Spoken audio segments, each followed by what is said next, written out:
Olá, sejam muito bem-vindos em mais uma edição de Bora Falar de Branding. Conversando hoje com Isabela Zakzuki, diretora de marketing e Brand Operations da P&G. P&G que é um sinônimo de qualidade, de produtos inovadores. P&G que é uma marca global, assim como Nestlé, Johnson, é uma marca que está presente aí em vários países do mundo. É uma marca que é uma house of brands, ou seja, embaixo dela, embaixo da marca corporativa, existem uma quantidade infinita de marcas, de submarcas relacionadas com esse universo P&G. No Brasil, eles chegaram a fazer uma ação chamada P&G, Provei e Gostei, né, na época do avião do Faustão, e a gente conversa hoje, então, com a Isabela Zakzuki, diretora de Marketing e Brand Operations, para entender um pouquinho mais sobre as estratégias que estão por trás dessa gigante, né, e entender não somente suas principais estratégias, mas para onde vai essa gigante, como é que ela está construindo diferenciação, relevância em tempos tão incertos, e como é que ela tem se utilizado, por exemplo, das mídias digitais para fortalecer ainda mais as suas ações de comunicação. Então, em um segundo, a gente volta conversando com Isabela Zakzuki, diretora de Marketing Senior e Brand Operations da P&G. Antes disso, só te peço, se você está gostando do Bora Falar de Branding, sempre falo sobre isso, mas é um projeto absolutamente acadêmico, ou seja, não tem objetivos comerciais, que você clique aqui embaixo, dê o teu ok, assine o canal para você receber. Periodicamente, praticamente toda semana, a gente coloca um conteúdo novo. A gente está indo para a 6ª temporada, e é importante que você não só esteja com a gente, mas, acima de tudo, compartilhe com quem você entender que esse conteúdo faz diferença, né? Esse é o nosso principal objetivo, levar esse conhecimento a quem entendemos que estratégia de branding, estratégia de gestão de marcas faz sentido. Então, nos ajuda nessa nossa caminhada, nessa nossa jornada. Contamos sempre com vocês. Então, em um segundo, Isabela Zakzuki aqui conosco, tá bom? Já volto já. Um abraço. Olá, pessoal. Voltando agora, conforme prometido, com Isabela Zakzuki, diretora de Marketing Sênior da Procter & Gamble. É gigante, multinacional, uma grande e autêntica House of Brands, que tem um portfólio extenso no Brasil e pelo mundo. A gente vai ter a oportunidade aqui de conversar um pouco com a Isabela, conhecer um pouquinho mais sobre a empresa, sobre a estratégia de branding e, acima de tudo, como ela tem desenvolvido, por exemplo, né, não só as ações de relacionamento durante esse período de pandemia, mas também como ela tem se utilizado das ações de marketing digital para se aproximar e criar relacionamento com seus públicos, com seus diversos, porque são diversos, com seus diversos públicos. Com isso, olá, Isabela, obrigado por estar aqui, obrigado por ter aceito o nosso convite, um prazer ter você no Bora. Olá, eu que fiquei muito lisonjeada em receber esse convite e integrar essa série maravilhosa com tantos profissionais de alto calibre. Então, estou muito animada para o nosso papo hoje. Opa, que bom, que bom. Isabela, a gente sempre começa com uma pergunta padrão, né, mas que descreve uma trajetória de vida e, acima de tudo, né, uma escalada. Né? Ninguém chega na sua posição à toa, todo mundo teve uma jornada para fazer e essa jornada, com certeza, no seu caso, é uma jornada bem sucedida para estar na sua posição. Então, a primeira pergunta, de novo, porque o nosso público, que é de alunos de MBA, tem gente que quer fazer esse movimento, ou seja, passar de um degrau para outro, e às vezes tem pessoas que querem, acima de tudo, mudar de carreira. Claro. Né? Eu sempre falo assim, eu sou uma pessoa que mudei de carreira, né? Então, assim, quem é a Isabela, para a gente começar? Da onde vem o Zakzuki, né? Qual é a origem do nome? E conta um pouquinho para a gente o que você estudou e um pouquinho da sua trajetória profissional. Claro, vamos lá. Bom, Isabela Zakzuki é árabe, então tenho descendência sírio-libanesa, e é um nome, né, é um nome forte. Quando eu era criança eu não gostava, porque, nossa, eu falava, parecia uma onomatopeia, né, então eu não gostava. Aí depois eu fui gostando, porque acho que é um nome marcante, bem único, então fui gostando e já virou também parte da minha marca. Bom, eu sou Isabela, nascida, criada em São Paulo, no Brasil. Sou formada em administração de empresas pela Fundação Getúlio Vargas. E, como eu vou contar mais também para você, eu estou na P&G desde o estágio. Então, eu trilhei uma carreira mais em linha reta, aparente, porque eu entrei como estagiária de marketing e fui crescendo dentro do marketing na companhia. Mas eu, antes de estagiar na P&G, eu tive um outro estágio. Então, eu tive uma outra experiência que dá uma quebrada aí. Eu tive uma experiência em mercados de capitais, em banco de investimento, porque na época que eu estudei na GB, tinha muito um viés financeiro. Então, parecia que todo mundo tinha que ver o que estava acontecendo no mercado financeiro. Sei como é que é. Sei como é que é. Era o batismo, era o batismo. Batismo. Fui para esse batismo, mas falei, olha, não era a minha praia.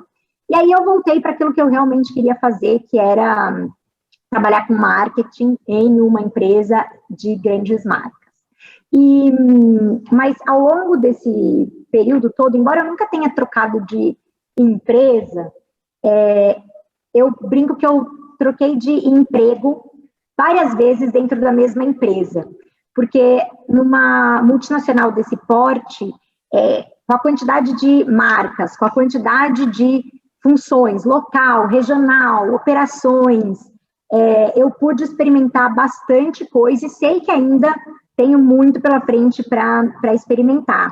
Um fato engraçado, eu sou casada com também um outro marqueteiro da P&G, então ainda não temos filhos, mas somos casados. Ele hoje trabalha em regional, então também numa outra divisão bem diferente da minha. Bom, sou uma pessoa muito família, adoro estar perto da minha família, adoro estar perto dos meus amigos, então durante a pandemia tenho tentado também me conectar também de outras formas. E duas coisas que eu gosto muito de fazer: continuo sendo uma leitora voraz, então adoro ler, e não só ler sobre o negócio, eu adoro ler também essa leitura, às vezes, leiga ou mais romântica. Então, leio Saramago, aí no dia seguinte eu estou lendo alguma coisa que tem a ver com desenvolvimento de pessoas, mas ler é algo que me faz muito bem. E adoro correr também. Eu acho que também um esporte como corrida também faz a gente também sempre ter uma meta, ir atrás dessa meta e bater a própria meta. E acho que puxo para fechar essa resposta, até com isso eu vou falar também quem é a Isa. Acho que ao longo do tempo eu sempre fui buscando estabelecer metas para a Isa do futuro, e correr atrás dessas metas, mas sempre percebendo que existem mesmo desvios ao longo do caminho. Mas para mim isso sempre foi algo muito, muito interessante que eu busco continuar fazendo. Então, assim, vamos fazer aqui os meus primeiros comentários, né? Primeiro, que é interessante quando você fala que você já teve vários empregos dentro da mesma empresa, né? Algumas empresas permitem, né, essa mobilidade intra-empresa para você. Quando você chega numa posição, você tem a visão não só de uma área, mas uma visão de uma construção. Isso é muito bacana, né? Imagino que na Unilever, ou para falar de outros segmentos, né, uma Ambev da vida e tudo, fazem também isso. Eu me lembro desta onda do mercado financeiro, né? Todo mundo precisava começar pelo mercado financeiro. Na verdade, eu comecei por aviação, por prestação de serviço, mas eu me lembro muito bem disso. E eu ia brincar, né, que eu acho que em algum momento o Bora vai fazer uma corrida, porque eu já entrevistei umas 3 ou 4 pessoas que são corredoras também, né? Como a Cristiane da Pfizer, a Malu da Bayer, se não me engano, a Juliana Biasi da 99. Eu acho que um dia a gente vai fazer uma corrida. Bora falar de branding correndo. Muito bom. Vamos lá, vamos começar então com Procter & Gamble, ou a famosa P&G, né? Quais são os grandes pilares dessa marca, Isabela? Olha, a gente tem 3 grandes pilares, um é a inovação. A inovação está no DNA da P&G. há 183 anos, né, desde que a P&G começou a existir nos Estados Unidos. 183 anos. Uau! Então, são 183 anos de companhia, 33 no Brasil, então aqui nós somos mais jovens, mas é uma companhia que, inclusive, eu digo que continua viva e existindo e bem-sucedida após 183 anos, justamente por ter inovação como parte do seu DNA. Então, um grande pilar é a inovação. O segundo pilar é a liderança. A gente acredita que as nossas pessoas são o nosso mais valioso ativo. E a gente também vai falar, eu quero contar um pouco de como a gente continua nutrindo isso. E o terceiro pilar é a cidadania. A P&G tem algo muito forte de ser uma força para o crescimento e uma força para o bem, em todos os lugares em que ela atua. Então, esses três pilares, eles são os que sustentam a P&G globalmente, em cada localidade, e depois eles são nortes muito importantes para como as marcas também deveriam atuar. Então, se eu puder dar alguns exemplos, tá, de cada um desses pilares. No caso de inovação, por exemplo, pesquisa e desenvolvimento. A gente tem mais de 2 bilhões de dólares investidos em pesquisa e desenvolvimento todos os anos. Então, são quase 8 mil cientistas, milhares de PhDs distribuídos nos nossos centros de inovação, que são 14 ao redor do mundo. Um deles, mais recente, no Brasil, em Campinas, inaugurado em 2019. Então, como um polo, né, um dos 14 centros de inovação da P&G globalmente. Mas, além desse ponto de inovação em produto, a P&G também sempre busca inovar em como servir o consumidor, em como se comunicar com o consumidor, em como oferecer serviços que ainda ninguém oferece. Então, tem também essa parte muito importante que vai além de produto, e acho que um exemplo disso é a própria pandemia. Então, no momento da pandemia, foi um momento em que a gente teve que olhar e falar, é hora de inovar mais. E até o número de inovações que a gente teve desde o ano passado até agora, ele é 30% superior ao número de inovações que a gente fez nos anos anteriores. Justamente porque a gente falou, para encarar um novo contexto, a gente precisa fazer diferente. E uma cultura de inovação que ela não é só externa, mas ela é também interna. A gente valoriza muito, não só se conectar externamente com quem faz inovação no mercado, mas tem vários programas que incentivam, estimulam a inovação, inclusive das pessoas mais jovens que entram na P&G.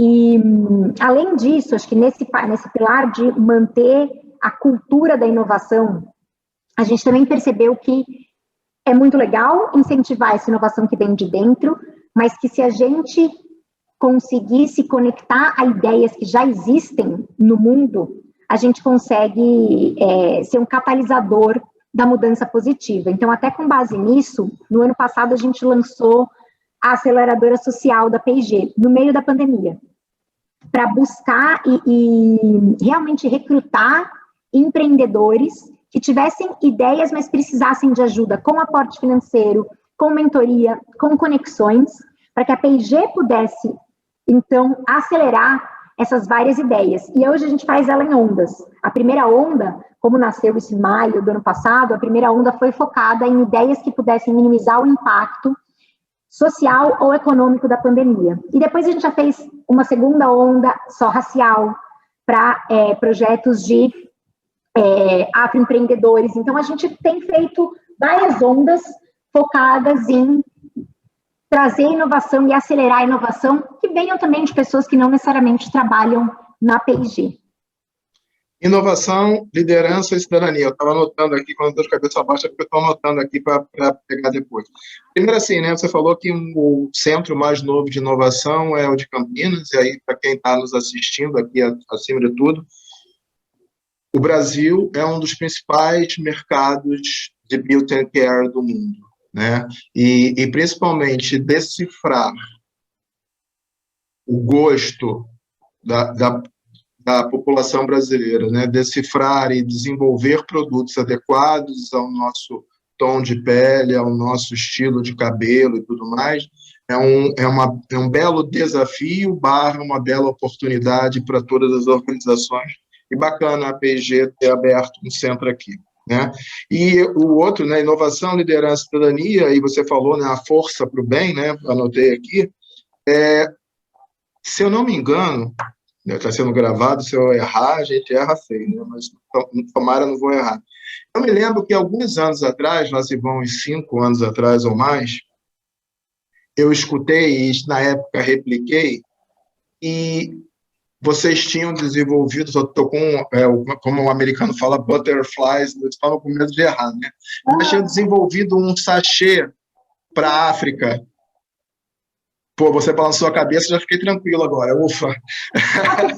Né? Que uma pessoa pobre na África com um balde de uma água não potável, utilizando um sachê desenvolvido por vocês, depois de um certo tempo, ela tinha as condições de potabilidade e de pH recomendadas pela OMS, né? Estou certo?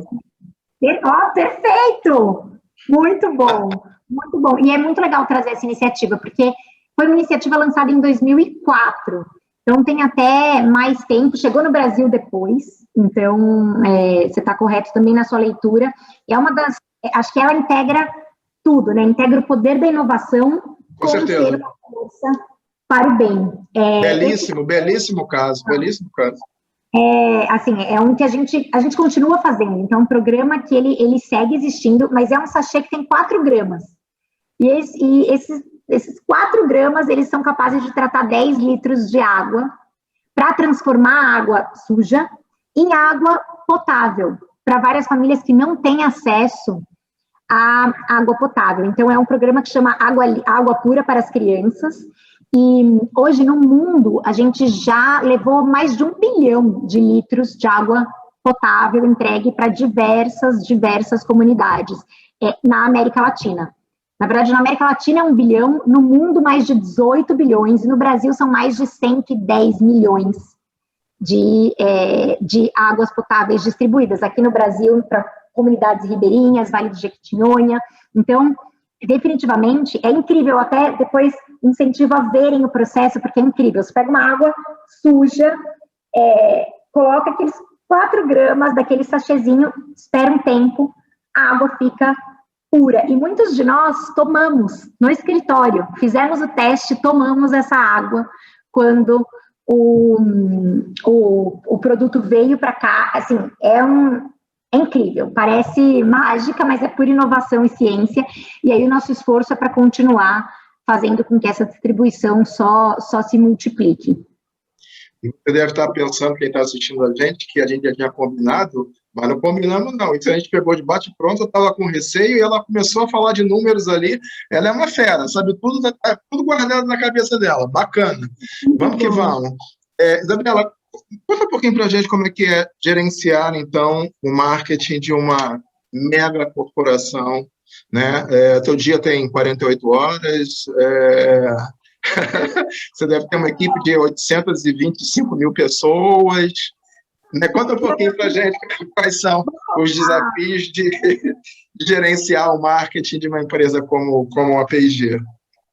Olha, realmente são muitos desafios, até porque a responsabilidade, né, é muito grande, né? Essa é uma companhia de marcas, então você está ali gerenciando, administrando, tocando em ativos. Quantas marcas da P&G não são marcas que vendem mais de $1 bilhão globalmente? Então você fala, nossa, né, existe algo aqui que existe antes de eu chegar e vai perdurar para depois que eu também passar, mudar de função, mudar de marca. Mas você também quer deixar o seu legado. Então, é muito interessante saber que existe mesmo algo que transcende os tempos, mas que você vai poder deixar o seu legado. E eu acho que a parte mais interessante de trabalhar numa multinacional como a P&G, e você tocou um pouco nesse assunto, para mim, a mágica acontece quando a gente usa a escala global da P&G. Então, é uma companhia gigante, presente em diversos países, que tem todos esses centros de inovação, que está pensando no futuro muitos anos à frente, mas dá o toque do entendimento superior do consumidor local. A mágica acontece quando a gente junta as duas coisas. O Centro de Inovação do Brasil também foi um catalisador dessa mágica também, porque nem tudo que que não é que a gente recebe tudo pronto, né? Porque se tem algo que a P&G acredita muito é realmente, bom, um ex-CEO nosso, Ed Leffley, já dizia, e até hoje repetimos, consumer is boss, né? O consumidor é o chefe, e isso é um mantra nosso. Então, não existe, eu acho que o meu trabalho começa com entender o consumidor que eu quero servir.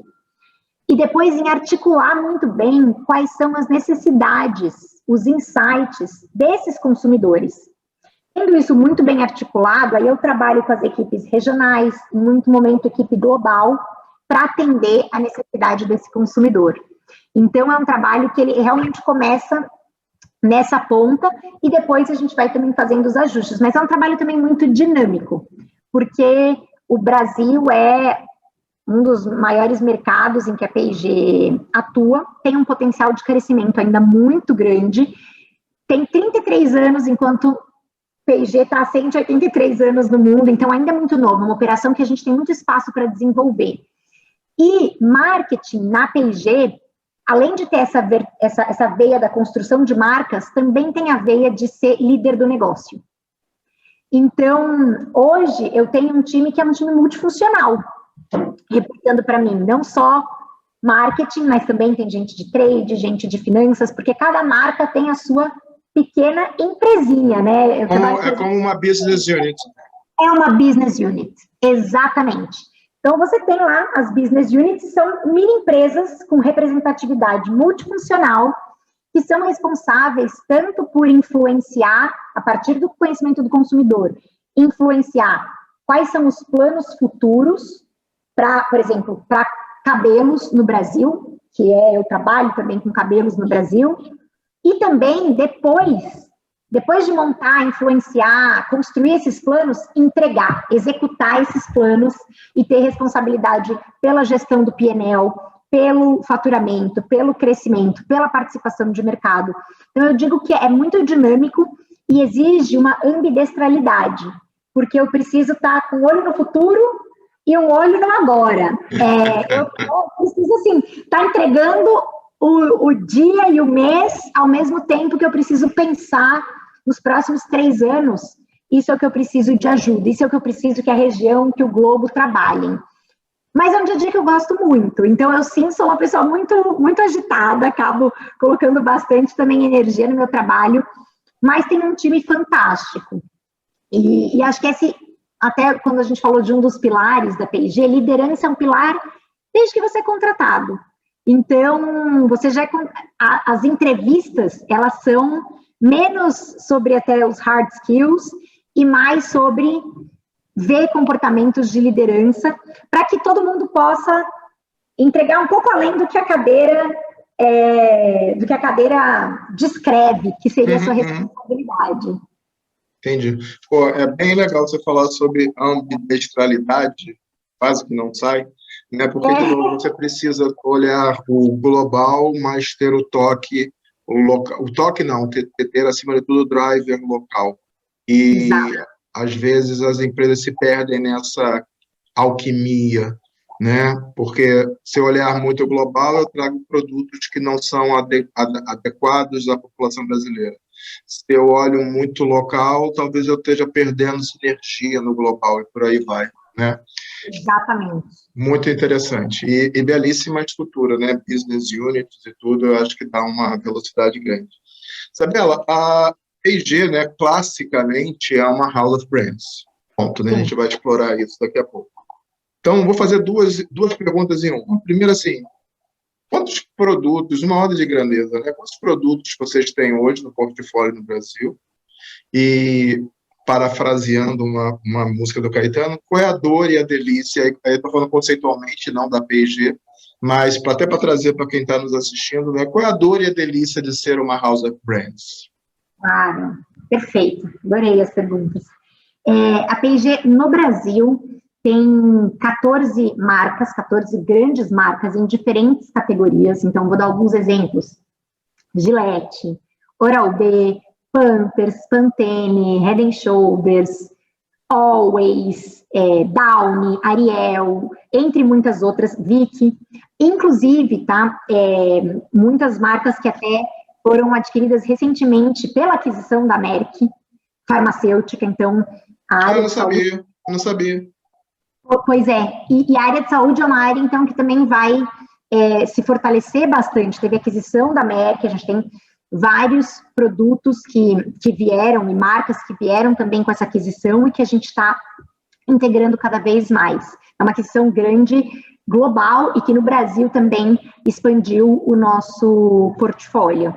Então, mas é uma empresa, como eu falei, ela é mais jovem no Brasil do que no mundo, bem mais jovem, são 33 anos versus 183, mas com muito potencial, porque o Brasil, ele é o terceiro maior mercado global das categorias em que a P&G atua. Mas a gente ainda não está nas top 3 operações da P&G no mundo. Então, o mercado, ele é muito representativo, mas a gente ainda tem ou produtos mais jovens, ou lançamentos que acabaram de acontecer, ou marcas que ainda têm uma participação de mercado ainda em construção.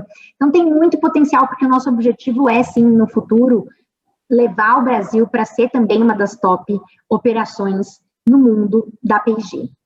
E pensando sobre a dor e a delícia de ser um House of Brands, e eu acho que quando eu entrei na P&G, uma das primeiras coisas que eu aprendi naquele momento é nós somos uma companhia de marcas. Então, cada marca tem realmente muita força, assim. Pensando não só no contexto da P&G, mas dor e delícia, para mim, vou começar pela delícia que é você saber que você tem um impacto no dia a dia dos consumidores. Então, assim, entrar numa casa e ver quantos produtos tem que tornam o dia a dia das pessoas mais fáceis ou com menos fricção. E ver até, nossa, a P&G está presente em 96% dos lares brasileiros. Então, tem pelo menos um produto da P&G em 96% dos domicílios do Brasil. É muito grande. Acho que isso também dá o senso de responsabilidade e de propósito. Eu acho que tanto nossas marcas têm propósitos muito claros, como a P&G tem um propósito muito claro. E eu acho que, para mim, isso é saber que, por meio das marcas, você pode trabalhar em um propósito, estar conectado com o consumidor, empatizar, fazer a diferença, para mim, é uma das maiores delícias.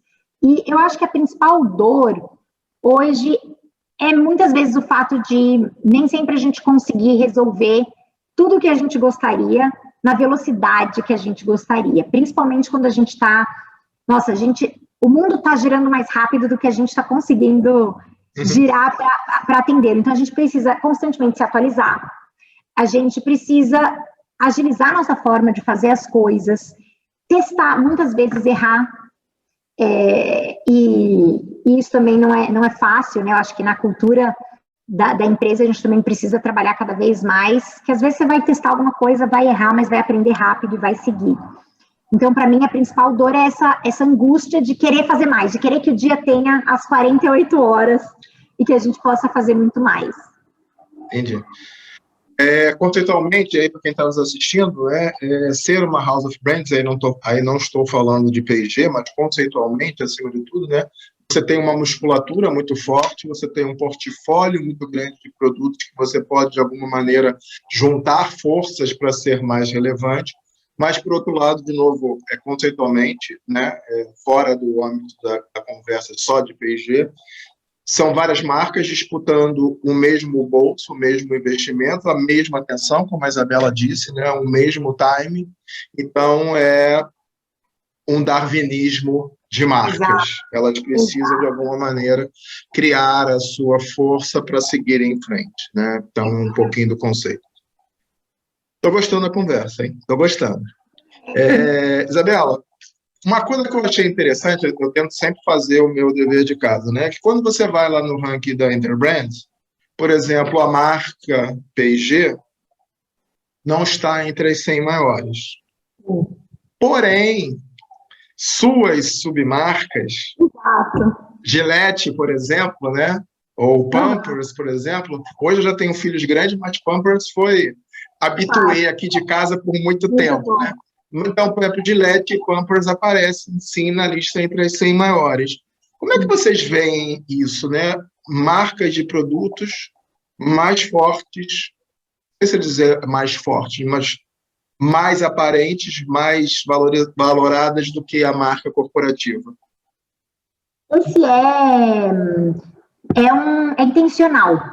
Na P&G sempre foi intencional, porque em alguns momentos a gente comunicava mais a marca P&G, mas mais para trazer familiaridade, mas desde sempre esse conceito de que são as marcas que têm que receber a maior atenção, ele sempre foi muito verdade. Então, é trabalhar a musculatura da P&G, principalmente nas ações de cidadania, na escala, nas ações de recrutamento de jovens talentos, porque isso é também algo que a gente quer, mas quando a gente fala com o consumidor final, trabalhar as marcas que são o que eles vão usar no dia a dia, né? Quem vai principalmente resolver a dor das pessoas vai ser cada uma daquelas marcas. E para que elas também possam ter uma certa independência para serem muito reais aos propósitos, ao tom de voz delas mesmas. Então, a gente tem marcas que elas são muito diferentes, elas têm tons de voz, propósitos bastante diferentes. Eu falo que uma das marcas com que eu trabalho é Old Spice, que é um desodorante que é, assim, totalmente puxado para o humor, para o irreverente, para o nonsense. E aí você tem outras marcas, como Gillette. Se eu só me lembrar aqui de novo, está sendo gravado, às vezes eu posso errar. Mas o Old Spice era aquele que dava um tom assim de apimentado. Apimentado que eu digo na conversa, né? De você não põe e fica neutro, você põe e já fica, né? Isso? É isso. Então, assim, de fato, é um tom muito diferente de o tom de outras marcas, né? De Pampers, que é sempre sobre o bebê e sobre o desenvolvimento do bebê. Então, essa independência, ela também permite que as marcas, elas alcancem seu público e tenham uma voz cada vez mais forte. Então, a P&G trabalha muito mais no pilar da cidadania. O que sim, a gente, como eu falei, a gente investe bastante no nome P&G, muito nas as ações de cidadania, aquelas que são multimarcas. Cada marca é responsável por gerar o seu impacto na sociedade, mas as doações, o P&G Sachê, as inovações que são feitas para a comunidade, assim como todas as ações que também são feitas dentro das paredes da P&G, que tornam a P&G um lugar mais desejável para se trabalhar, essas vão com o nome P&G assinado pelas marcas. Eu acho que no restante, a marca é a estrela assinado pela P&G. Então, é mais ou menos dessa forma que a gente pensa em prioridade de comunicação. Mas vocês fazem algum tipo de endosso? Não, né? O Pampers tem algum tipo de endosso de P&G, não? Não, tem, por exemplo, nas comunicações, em algumas das comunicações, tem ali uma assinatura da P&G. Ou em muitos momentos a gente faz promoções multimarcas ou ações multimarcas, que elas são P&G com todo o seu portfólio. Então, isso também acontece. Essa é a parte que eu falei da delícia, né? Como você tem várias marcas fortes, como quando você junta, né? Parece aquele filme da Liga da Justiça, né? Você tem um monte de marca forte e coloca ali o seu poder, né? A Liga da Justiça, né? É isso aí, gostei do conceito da Liga da Justiça, vou usar, muito bom. Tá. E aí você estava falando uma outra coisa que me fez pensar. Você disse que 96% dos lares brasileiros têm pelo menos um produto P&G. E aí eu me lembro, olha, já vai tempo isso, mas eu me lembro que numa época vocês fizeram o Provou, Gostou, o Caminhão do Faustão, não é isso? E aí eu me lembro que, sei lá, o apresentador, não sei quem era, porque cada vez era um artista diferente, ia dentro da casa da pessoa e ia procurando as marcas, né? É muito interessante, é uma penetração belíssima, né? 96%. Uau, é assim, caramba. E às vezes a pessoa, talvez o seu grande desafio não seja nem ampliar o de 96 para 97, 98, talvez isso nem seja possível, ou talvez você esteja pegando regiões em que é mais difícil chegar, alguma coisa assim, né? Mas é as pessoas perceberem que dentro da sua casa tem um P&G, né? Com certeza. Fazer a conexão, né? Por exemplo, assim, eu uso Gillette direto, né? E aí tem que fazer a conexão. O outro usa Tide, tem que fazer a conexão, né? Exatamente. E aumentar a nossa, né, colocar mais produtos dentro desses mesmos lares, porque é isso, às vezes tem um Presto Barba, mas ainda não tem um Pantene, né? Tem um absorvente Always, mas aquela mãe ainda não usa Pampers no seu filho, e assim por diante. Então, eu acho que está cada vez mais presente em momentos diferentes do dia desses consumidores, é também um desafio. Nossa, bacana isso, bacana isso. Você já falou, a gente já falou um pouquinho aqui do braço da cidadania, né, da aceleradora social, do sachê, mas assim, vamos pontuar um pouquinho mais.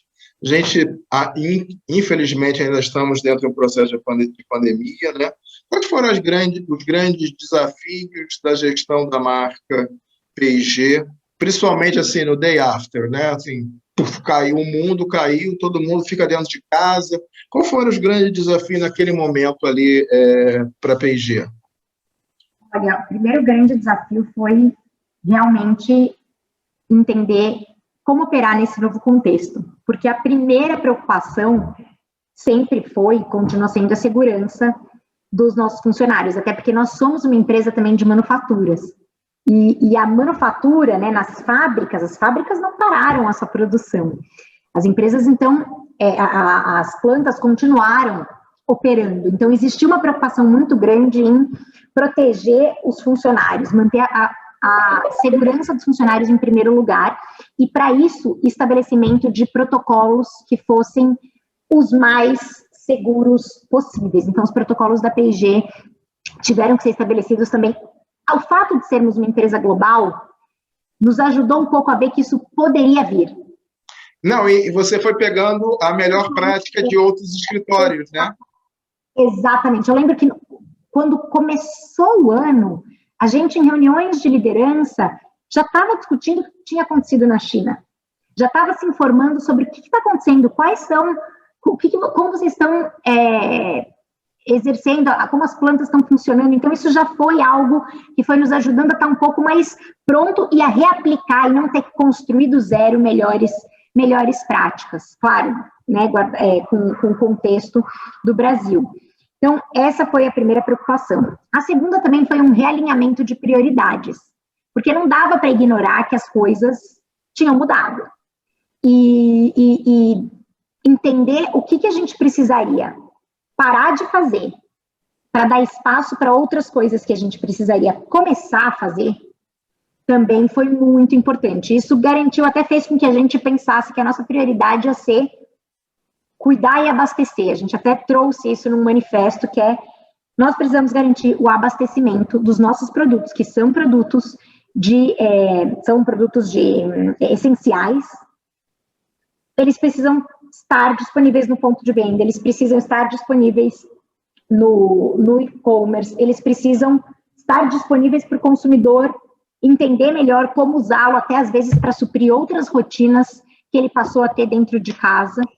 Então, a gente focou muito em abastecimento do ponto de venda, produção e comunicação com os consumidores. E o terceiro foi realmente a prática da cidadania. A gente multiplicou as nossas ações de cidadania para ajudar, principalmente, no começo, principalmente mais focadas em profissionais da linha de frente e comunidades mais vulneráveis.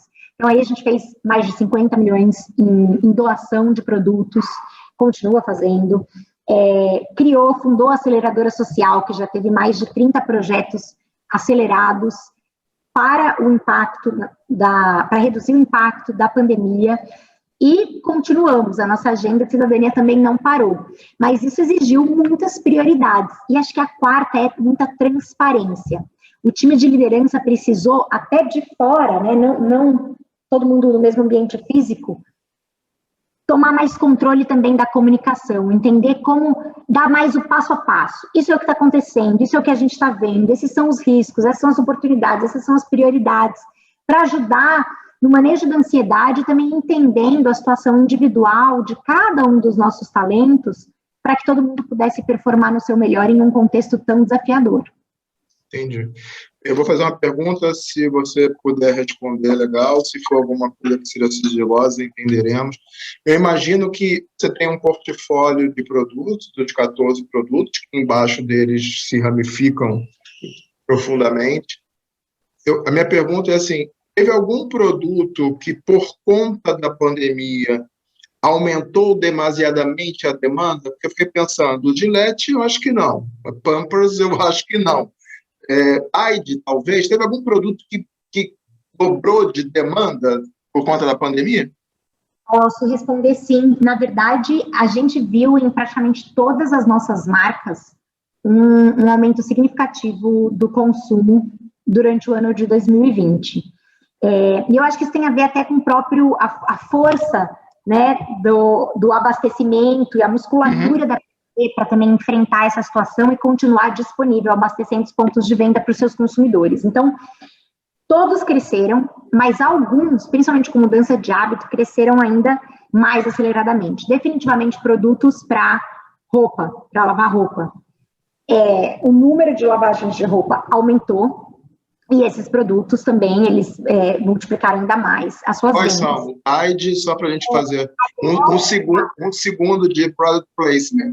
Tide, que mais? Ariel. Peraí, Tide, Ariel e?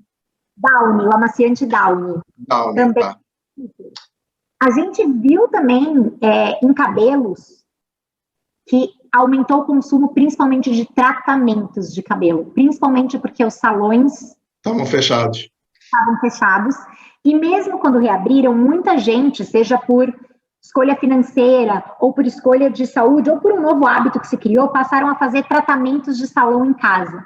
Então, aquelas máscaras de tratamento, os potes, finalizadores, uma série desses produtos também tiveram a sua venda aumentada. E a gente tem acompanhado muito, como também acompanhar esse consumidor durante essa jornada da mudança de hábitos. Nós temos o hábito de sempre falar com os consumidores. Então, eu, pessoalmente, não tem um mês que passa que eu não tenho uma conversa com o consumidor. E durante a pandemia, ao invés da gente se afastar, a gente aumentou. Online, mas a gente começou a fazer ainda muito mais contatos com consumidores para a gente poder entender por produtos, por isso que eu até falei que o número de lançamentos aumentou em 30%, versus o ano anterior, porque a gente fez mais lançamentos de produto, de itens, e também ajustou muito a nossa comunicação, para também oferecer mais serviços, seja informação, ou seja entretenimento, o que fosse importante para o consumidor naquele momento. Muito legal, muito legal.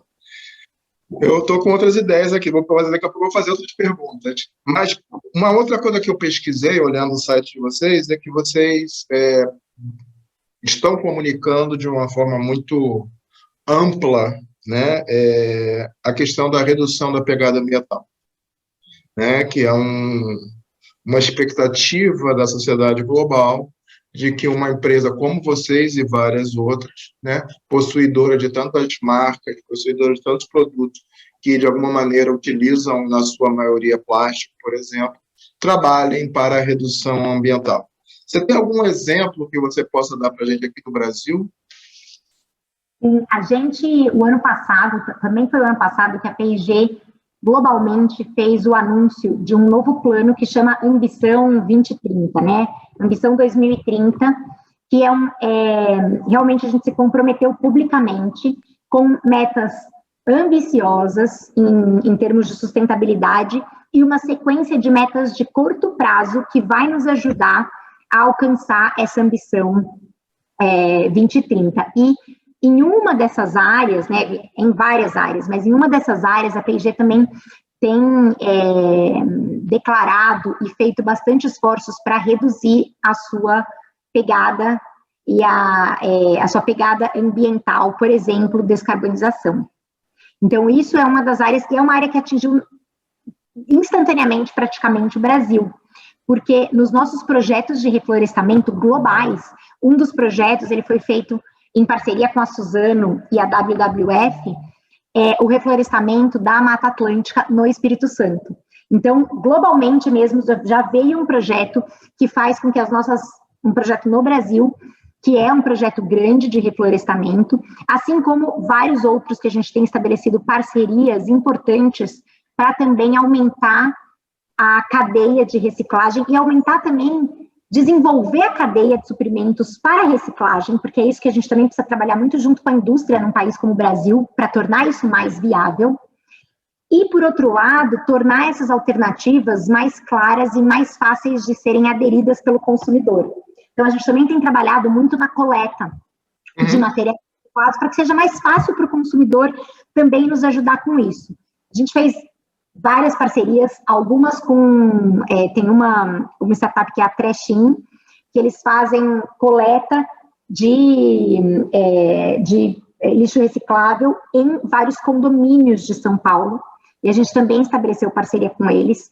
Tem uma outra parceria que a gente fez com a empresa Coletando, essa foi até, inclusive, pela aceleradora social, que a Coletando, ela praticamente paga por lixo. Então, para as pessoas, se as pessoas forem lá e reciclarem o seu lixo, elas ganham moeda em conta digital.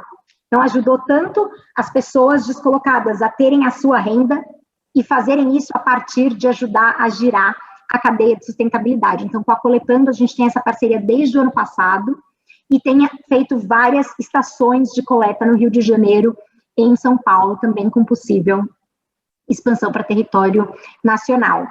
E um terceiro exemplo que eu tenho é de Downy, a marca de amaciantes Downy com a Molécula, que também começaram a trazer de volta material reciclado, né, de produtos da P&G, e em troca oferecer uma série de descontos e vantagens para quem está reciclando, poder ter um desconto, um acesso a uma vantagem, como se fosse mesmo um clube de serviços a partir da reciclagem. Isso só vai se expandir.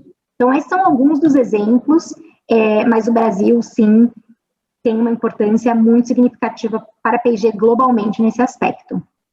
Bacana, que bacana, bom saber. Na realidade, a população brasileira agradece, né? Eu acho que todas as marcas têm que seguir o exemplo de vocês. Vamos resgatar uma outra coisa. Você falou da ambientalidade, quase que não sai de novo, e principalmente o pensar global e local, né? Só que às vezes existem campanhas globais que chegam para você. Existe, em várias situações, eu imagino que você deva ter a liberdade de customizá-las ou adequá-las para a realidade brasileira, mas sempre tem o tal, e eu não estou falando da P&G, estou falando de conceito de empresa global, sempre tem o tal do alinhamento global, né? Então, como é que acontece isso, né? Então, assim, eu lancei lá uma nova pilha, uma nova fralda, aí vem para o Brasil, vocês fazem essa tropicalização, como é que acontece essa mágica do entra global, sai local? Exato, fazemos. A gente tem um time global, um time regional de América Latina que fica no nosso escritório central do continente, no Panamá, e a gente tem as operações locais também em todos os países. E o que sim acontece é a inovação, tem algumas inovações que a gente faz desde aqui, desde o Centro de Inovação, inovações locais. Tem outras, por exemplo, uma marca como o Pantene, tem uma grande mudança de fórmula, que inclusive muda até todo o maquinário, e isso é desenvolvido pelo global. Mas sempre pensando em como melhorar a superioridade do produto e daquela marca. No que tange a comunicação, cada vez mais existe um guia global do que aquela marca, qual o posicionamento daquela marca, qual o propósito daquela marca, qual o tom daquela marca, mas cada vez mais liberdade em falar de um jeito que faz sentido com o consumidor local. E com a questão da digitalização, isso ficou ainda mais verdade, porque hoje em dia o nosso toolkit, né, para a gente ativar a marca em cada mercado, ele não é mais composto, né, de um comercial de 30 segundos, ele é composto de uma série de ativações e amplificações. Então, Pantene tem um comercial de 30 segundos, por exemplo, mas muitas estrelas e celebridades brasileiras, como a Marina Rui Barbosa, estão lá. Então, ele foi desenvolvido para o Brasil. Óbvio, né? Passando uma mensagem de posicionamento em linha com aquilo, com aquela personalidade, persona da marca, mas com uma comunicação local. Então, traduzido para que encaixe melhor para o consumidor brasileiro, para que esteja representado também melhor para representar o consumidor brasileiro. Então, hoje, a gente também tem muito mais representatividade do público brasileiro nas nossas comunicações, em termos de tipos de cabelo, tons de pele, forma de falar. E um outro exemplo, a gente patrocinou recentemente o Big Brother. Por quê? Porque reality shows no Brasil são o que todo mundo vai falar a respeito. O must. Então a gente foi e para outras pessoas em outros lugares, nossa, mas por quê?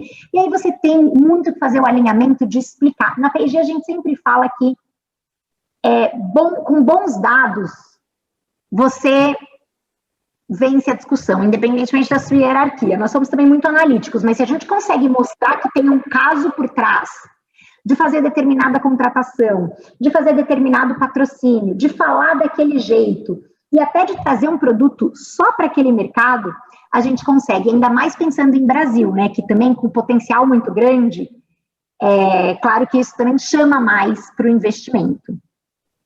Bacana, interessante. Estou gostando da conversa, hein? Imagino, vou sair um pouquinho aqui do nosso roteiro, imagino que algumas marcas, dentro das 14 marcas, seja possível fazer ações de co-branding, né? Não sei se isso é natural para vocês ou não, mas eu acho que algumas marcas são naturalmente elegíveis a juntar forças aí, né, naquele conceito do Liga da Justiça, mas às vezes até com algum player externo de outra categoria para fazer mais, né? Com certeza. Com certeza, a gente tem vários exemplos, assim, internos e externos, né? Acho que muitas vezes, por exemplo, existe um momento de sazonalidade muito interessante que é o verão. Várias vendas, as vendas de produtos de beleza, de cabelos, de lâminas para depilação aumentam muito. Então, esse é o momento em que várias das nossas marcas se juntam e falam, então vamos com o verão P&G, né? Vamos então usar nossa musculatura para estar disponível no momento em que o consumo das nossas categorias aumenta. E também externamente, porque enquanto os verões a gente também já não fez parceria com marcas de roupa de banho. Isso que eu estava pensando.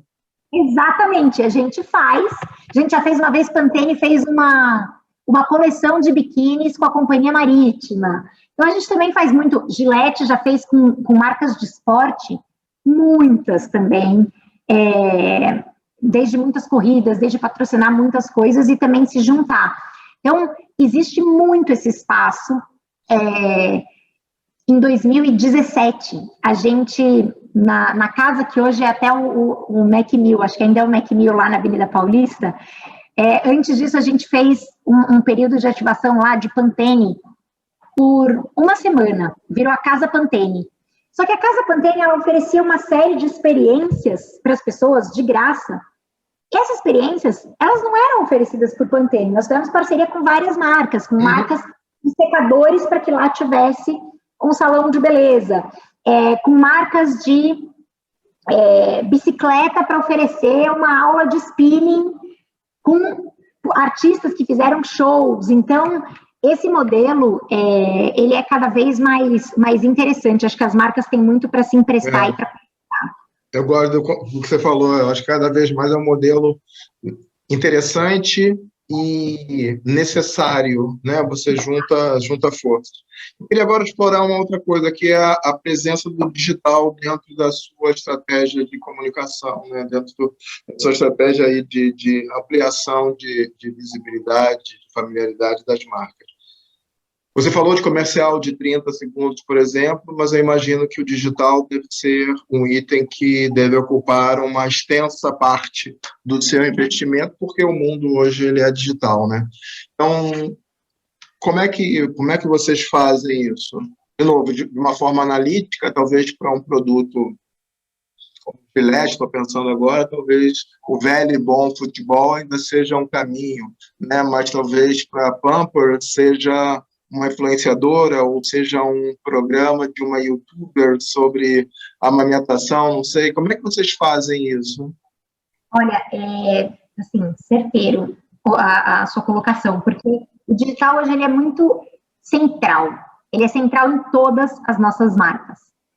A forma como ele é usado pode variar. Então, em alguns momentos, a gente usa o digital para ser mais targeteado, para falar com a pessoa certa, na hora certa, sobre aquilo que ela precisa ou quer escutar. Então, uma mãe que está procurando mais informações sobre a maternidade, você precisa ir ali super focado.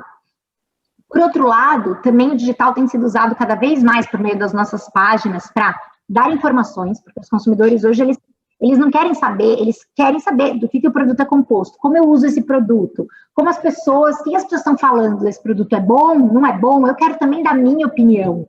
Então, a gente usa muito também para oferecer também serviços, informação, entretenimento também aí, as lives, os chás de bebês virtuais, quantos também não foram feitos também ao longo dessa pandemia, entre outros.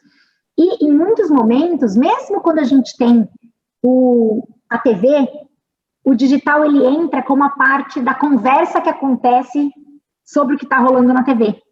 Porque tá todo mundo multitelas, né? Então, eu acabei de falar de um patrocínio de Big Brother, mas muito aconteceu aqui, né? Aconteceu na conversa no celular. Então, é central, tem diversos jobs, né? Dependendo do que a gente precisa, o digital ele se encaixa de alguma maneira, às vezes até também para construir alcance, claro que a TV constrói ainda mais alcance, mas o digital também tem crescido bastante a penetração. Então, ele é central e vai continuar sendo e evoluindo. Mas deixa eu fazer uma pergunta. Vocês têm um canal próprio, PG, ou cada marca tem seu canal? Cada marca tem o seu canal. Uau, você juntar. Então, você pega as 14, você acha que eu pego as 14, fazendo a conta rápida, você pega as 14 marcas e cria um mega canal PG Brasil, ela é uma Netflix. Exato! Excelente ponto. Porque pelo caminho do brand entertainment, cada vez mais as empresas vão querer deixar de ter intermediários e conversar direto, né? Então você tem uma mega oportunidade aí para depois criar um mega Netflix PG. Quem sabe na nossa próxima conversa, né? A gente já não fala mais essas ideias.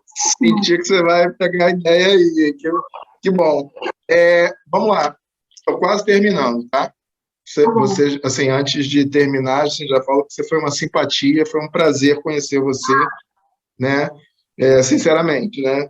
Eu acho que, para quem está assistindo a gente, assim, o Bora tem uma coisa de bom que ele me desperta conhecer novos talentos, conhecer pessoas que fazem a diferença e ele me dá a oportunidade de levar isso para muita gente, né? Então, assim, eu aprendo e todos aprendem juntos, né? Eu acho que é uma bela troca, eu acho que o mundo é isso, né? Acima de tudo, eu acho que o mundo hoje é uma bela construção coletiva, né? Algumas pessoas não entenderam isso ainda, mas o mundo é uma bela construção coletiva. Cada um sabe uma partezinha e todos somados, como está aqui, né? Todos somados montam uma figura maior, né? Então, assim, antes de irmos para outra pergunta, assim, já te digo que foi um prazer ter vocês aqui. Você falou sobre liderança, você falou sobre sua carreira de, se não me engano, 14 anos dentro, né, vários empregos dentro da mesma empresa, né, e aí pegando essa questão da liderança, como é que vocês trabalham a questão do employer brand? Assim, acabei de chegar, sou a Isabela de 14 anos atrás, eu entrei hoje no estágio na P&G, né? Como é que esse banho de cultura, se é que é a melhor maneira de expressar, e como é que eu engajo essa pessoa? Porque, de novo, o mundo hoje, assim, né? Senão, daqui a pouco vem uma fintech, vem não sei o que e rouba o teu talento. Então, você falou que talentos são sempre vocês perseguem no bom sentido, né? Você tem que engajá-lo. Como é que vocês fazem essas ações? Não sei nem se é com você, talvez não seja nem com você, né? Mas eu posso falar assim um pouco. A P&G, ela tem muito uma cultura de promover de dentro, assim. Então, a gente busca os talentos jovens e tem um plano de carreira para esses talentos, que fazem com que aí eles vão crescendo dentro de casa. Então, é muito, muito curioso até dizer que a presidente da P&G no Brasil hoje, a Juliana Azevedo, também entrou como estagiária na P&G. Então, são muitos desses casos, e acho que a nossa política primeira é investir no funcionário.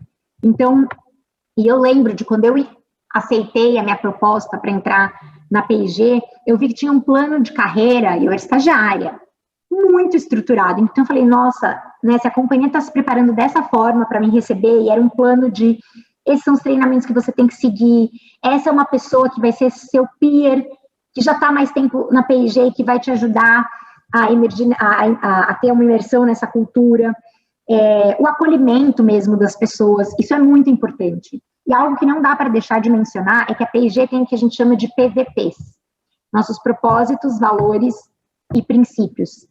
E ano após ano, nas nossas pesquisas organizacionais, acho que a nota mais alta e o que ninguém nunca mudaria e que tem mais orgulho são os nossos PVPs. Isso também faz com que muitas pessoas permaneçam em casa, porque entendem a P&G como uma companhia extremamente ética e que reflete dentro das paredes, né, do escritório e fora também o agir bem.